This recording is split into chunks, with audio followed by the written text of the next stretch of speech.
यह रही एक भावनात्मक कहानी जिसमें एक पति अपनी पत्नी की अहमियत नहीं समझता, लेकिन एक दिन उसे एक ऐसी सच्चाई का सामना करना पड़ता है जिससे उसकी आंखें खुल जाती हैं। साजो राहुल की पत्नी है। वो चाय बनाकर कप में निकाल कर कहती है कि चाय ठंडी हो गई। राहुल एक बिजी इंसान था। दिन भर ऑफिस का काम, दोस्तों के साथ समय बिताना, मोबाइल में खोए रहना, मगर अपनी पत्नी साक्षी के लिए उसके पास वक्त नहीं था।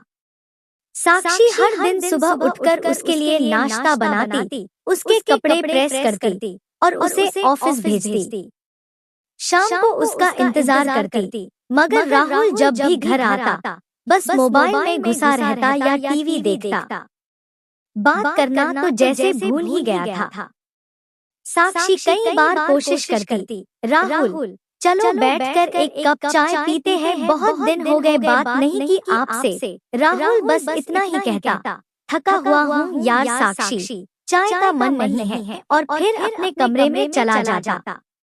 साक्षी चुपचाप ठंडी चाय को सिंक में उड़ेल देती और हर दिन उसकी आंखें थोड़ी और नम हो जाती। एक दिन साक्षी ने कहा, राहुल अगर मैं एक दिन सच में चुपचाप चली जाऊं तो तुम्हें फर्क पड़ेगा। राहुल हंसते हुए बोला, ड्रामा मत करो साक्षी, तुम कहीं नहीं जाओगी। साक्षी मुस्कुरा दी, एक अधूरी थकी हुई मुस्कान। राहुल को लगा कि वह मस्ती कर रही है, लेकिन अगले दिन सुबह जब राहुल उठा तो टेबल पर नाश्ता नहीं था, ना ही चाय। कपड़े भी प्रेस नहीं थे। उसने पूरे घर में देखा, साक्षी कहीं नहीं थी।